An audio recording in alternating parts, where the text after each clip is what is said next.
Do you need help getting the fuck out of my car? Girl, this man taking forever to get out my motherfucking car. I'm finna get out there and help this hoe. Get this shit up out of my car. You moving too slow. Hold on. You gonna shoot me? Hello you guys, it is Martin back here with another video. And like I always say, don't be scared to fall because you may fall into a better situation. I like to feel like I'm a part of that better situation. You are already here, so you might as well subscribe.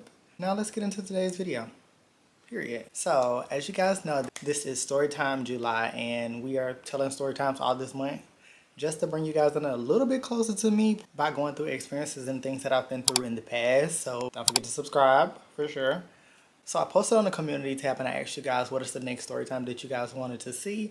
The story time about the drug dealer that I talked to. So if that sounds like something you're interested in, continue watching. But also after you finish watching this video, head to the community tab to vote on the next upload for next Monday.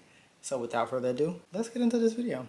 So let me set the scene for you guys. I was in Memphis and I was strolling on Facebook and I saw this guy. We got more into the conversation of what we liked about one another. I invited him to my place and he had this like raggedy ass car. His car was raggedy as hell, but we're linking up and it's getting more and more serious. We're going out on dates. It got to a point where he was coming to my apartment every day. Is my phone not on silent? Cause bitch, just how ringing out the...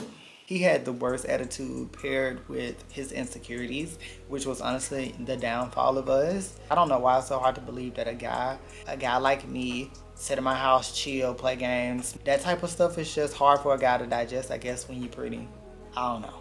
I feel like that always tainted his judgment when it came to me and whatever issues we had. So when we argued, it would just be bad. I remember I was on the phone with my dad and he was calling me and I ignored the call and I texted him and I was just like, I'm on the phone with my daddy. He was literally just blowing my phone up like, you with that you always on some cheat shit. And I'm just like, this is getting a little weird. I remember I had this friend that would always message me on Snapchat and would just send me like paragraphs of just how much he adored me, how much he was attracted to me. That was one of these people. We started hanging out a lot, going out, I'm meeting all of his friends, and then in the midst of us having this friendship, he confessed his interest in me. And I bet you're probably wondering, like, what does your friend have to do with the story? It's gonna tie together so perfectly. He's buying me bags. He never made me pay for anything. He's the one that got me into smoking. He will smoke so much. The relationship is just getting worse. He loses his car, so now I have to go get him. I don't feel safe doing this. What if somebody just pull up on me like, and I'm just gone? No, it was a bit unsafe. So he was also one of those guys who, when he would give you something, he would bring it up in an argument. He would drop me off at work and he would go do whatever the hell he was doing in my car and he would come and pick me up. Proving myself to somebody who was obviously never going to see me in a positive light and was going to continue looking at me in this negative light. I'm a bad bitch. I don't deserve to be out here proving myself to nobody. Maybe we should just be done. And he was like, for real? You always do that. It's gotta be somebody else. He starts to grab his stuff, all the things that he's bought me, the bags and stuff, and he's loading it up in the car. I'm watching him load his things up. And if you aren't my piece stepping into my life, I have no problem with cutting the relationship off. Of course, on the car ride to the house, it started off with silence, but then it just became an argument. He knew about a few men from my past and a few men that I told him that I had dealings with. You never tell a man about your past because all he's gonna do is just use it against you. He's taking his things out of the car. I'm parked in the driveway. His mother's out standing on the porch and she's looking at him taking his stuff out. He's getting in and out of my car like really, really slowly. Because I guess he was just trying to argue and have a conversation because he didn't want to break up. But I was just completely over it at this point. So I'm just sitting there still. I'm just on my phone. He was like, really, you're not going to say nothing? I noticed that I had been sitting there for a long time and he was still grabbing things out of my car. So I turned around. I'm building up the animosity because he's constantly saying things to get under my skin. His mother is sitting on the porch. She just watching him take all his stuff out of my car and take it in the house. He's back and forth, back and forth. It wasn't that much stuff. It was not that much stuff for you to be doing all that. It almost seemed like he was taking that shit out piece by piece, how long it took him. I looked up and I'm just like, do you need help getting the fuck out of my car? You steady, you moving slow. I get out the car. I'm on the phone with my best friend and he on the speaker. He was like, is everything okay? And I'm like, girl, this man taking forever to get out my motherfucking car. I'm finna get out there and help this hoe. At this point, I'm mad. You done took my silence for weakness. You wasting my time. You still in my ear talking about all this shit. You done took all your shit back. I'm being peaceful with you. So now I'm finna give you what you want. Which it seems like I always have to do with these men. They don't respect you when you try to leave. And you try to do things with love and fucking peace. So I had to turn up. I get out the car, I get to snatching his shit out of my car. I'm throwing it on the ground. Get this shit up out of my car. You moving too slow. And I'm not playing with you like this, you made this harder than it had to be. I'm really not fucking with you like that no more. And I'm not fucking with you as a person because for one, how you a man and you taking back something that you bought me? No, you trying to play in my face and I'm not with that. It don't matter if I care about you or not. Maintaining my peace is all I give a fuck about. And if you aren't a part of my peace, you gotta go. And I get back in my car, I drive off and I turn around and he stops and he was like, really? So that's how you gonna do me?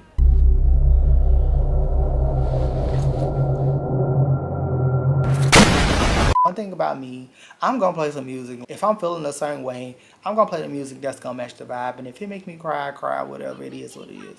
This is where everything just went downhill and this man made my life a living hell. And a lot of times when my phone would die, I would call him off my Google and he figured out how to call me back because I had blocked him. He never stopped fucking calling me after I dropped him off. And whenever I did answer, it would always just lead to an argument. Hey, look, I'm out to block you until I can get over you.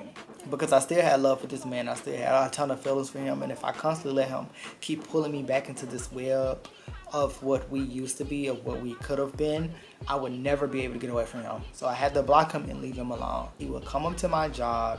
He would be calling my job. He would be calling my Google 3 or 4 in the morning and it's going off and just like try to go back to sleep. But it just got annoying because every night he would call me and he would wake me up. He would do this intentionally. I never responded. I never unblocked him or anything like that. There were a few times I unblocked him and told him to stop doing that. But he was just like, no, I'm going to make your life a living hell. Why can't he just leave me alone? He just kept downloading apps, kept calling me off different numbers. I'm blocking him. This man is really obsessed with me, like, leave me alone. I'm off you. I'm really, really off you. He called me and I answered. And I was just like, why the fuck you keep calling my phone? You've been blowing me up on this Google. You've been calling me on Star 69. Leave me alone. I said I'm done with you. Man, you a hoe. I can't believe you did all this shit, man. I'll fucking shoot you. You gonna shoot me? Hold on. You gonna shoot me? He really got guns. Actually is kind of crazy. I want to take this with a grain of salt, but at the same time, I do think this man is a little bit delusional, considering the lengths he's went to talk to me. We're arguing on the phone, and I remember he said, I'm on the way. I'm not finna play with you. Like, I don't care about nothing you talk about. I'm finna pull up on you. I'll shoot you. I'm outside. I raise up out the bed, and I head to my balcony. I look out the window, and he's literally standing at the bottom of my balcony. And I shoot you, hoe. Bitch, I run back in the house. Cause I run back up in the house, I close that blind, I lock the door. I go back in the apartment, he's blowing up my phone. At this point, I'm not answering because it's like, you just threatened me. Like, I'm not messing with that at all.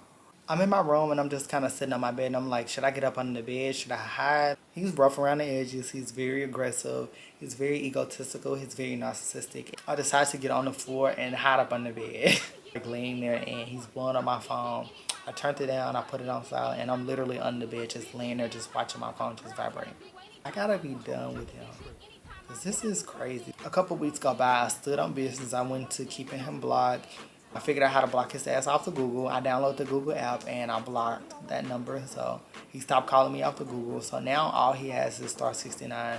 And he did that. He still continued to do that. Over time, you definitely do start to fall back on how you feel. But over time, I started to reminisce on the person that I thought that he was and also the person that I knew that he could be. Started to go back on it and I low-key just started to miss him a little bit. Even though he threatened me, I did kind of miss him. Like, he was crazy about me and I kind of liked that a little bit. He was too insecure for me. I hate dealing with that. So weeks and weeks later, I'm still hanging out with my friend and stuff, and then we're getting closer, and he was telling me about relationships and stuff that he was going through and guys that he was talking to. Because my friend, he didn't actually stay in Memphis. He would come there to see me, and he was telling me about this guy that he was talking to, and whenever he would come in town, the guy would always hit him up so that they could have sex, and that him and this person, they were always bend over. He was telling me that every time he come into town or he posted that he was in Memphis, this one specific person from his past would always hit him up so that they could have sex. Showing me videos like this is my friend showing me videos of him fucking somebody else. Crazy, I would never do nothing like that, but this is what my friend who liked me was doing. And this is why I don't like to deal with friends that like me. I don't want nobody that is sexually attracted to me. You can be attracted to me and stand on your boundaries. But it's when you partake in those thoughts and try to make them a reality. In a lot of ways, he would like flirt with me and just like overstep boundaries. But because it takes two to tango, a lot of times I wouldn't feed into what he was going for. So it never just went anywhere. I'm never gonna be nosy and just ask somebody like, who is that or whatever. But he just ended up telling me, oh, it's this guy. And I look at the picture and it is the drug dealer. And I'm just like, are you gay? How you gonna ask me a question like that? How do you marry a woman and then turn around and let a man bend you over? Ain't nobody bending me over. wow. For one, what the fuck? And two, look what the fuck you traded me for. Look what you doing and look what you got. That's no shade. That is no shade. But look what you're doing and look what you got. The friend that I had was pleasing him in a way that I wasn't pleasing him. And it was just weird to see and hear that. Oh, so you doing the bending. So now I'm seeing that my boyfriend has been being topped by a friend of mine that has been trying to talk to me for the longest. Why do I keep going through this? I'm taking all of this in from my friend and he's showing me the video. I'm not reacting. He's not even aware that this person is my boyfriend. So I'm just going with it. But I looked at the situation at that point as just kind of like funny. So I unblocked him and this is where it got toxic. And I tapped into my having the upper hand bag and I texted his phone. I was just like, I want to top you. And he looked at my message like, you want to do what? I was like, yeah, I want to top you. He was like, I ain't really into this. You know, I don't do that type of stuff. And I'm just like, oh, well, I want to do it. I don't know if I told you that I'm versed. He was like, yeah, I ain't with that. And I'm already knowing he lying. I saw the videos, saw the proof, I saw the tattoos. I know what your body look like. I don't saw every inch of you naked. So I'm already knowing that this is you in this video. And you're continuing to lie to me. It's like everything was just funny to me, like how I didn't see this before. And it sucks that you normally find out things after the relationship. And I'm texting him again and he's just enjoying the fact that I finally done unblocked him and he's thinking that we're gonna go back to everything being normal. I invite him over and we finally agreed on having a first session where both top and we both bottom. I don't mind having sex with somebody from my past because I'd rather do it with somebody that I've already done with versus starting over with somebody else. And we get into the do. And after the fact, I remember we were sitting in the bed and I was just like, I'm friends with this boy.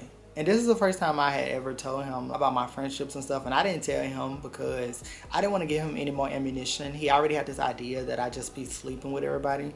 So I would never even tell him. But once I saw that he would basically use my friendships, all of my friendships against me, I just stopped telling him. Like I said, I'm playing into the toxicity and I'm playing the games. Not gonna always play games better. I showed him a picture of my friend. And he just stared at it and he was like, oh, cool. And I'm like, I was like, he said he know you. He was like, oh, I don't know him. Like, I know a lot of people, you know, just giving me this dry ass, lying ass answer. And I'm just like, I'm continuing to lie. I'm trying to guilt this man up out his skin because you did all of this. You did all of that complaining. You did all of this headache just to be out here doing this. I don't lost respect for him. So now everything is just funny because it's like you really lying. You didn't even have to lie, but you're lying. So it's just like, you're funny and you're literally exactly who I thought you were and you're no different from anybody from my past. It's also funny the levels you will go to try to push narratives in my head because of your own insecurities. I'm laying in the bed with him and I'm just like, he showed me a video of y'all fucking. I know it was you. I saw the tattoos. I know what your body looked like because I just seen it. I told you, we had just got done doing our little session or whatever. Chef's kiss. And I don't even know why I played with this man like that because he had already threatened me with that gun. I'm telling him about the video and he's constantly denying it. I already know what you got going on. You trying to put all this on me, but really it's you. You can go. I ain't got nothing else for you. Like, I got what I wanted. I bent you over. That's it. I'm done with you. You're trash now. You can go out my door. From that point on, he was outside the door. Like, you will never get back in. I lost respect for you as a man. That's basically the end of our relationship. Once you get done watching this video, and don't forget to like and subscribe, you head to the community tab and vote for the next video for next Monday. And I will definitely see you guys in the next video. Smooches, and I will see you guys next time. Bye. Bye.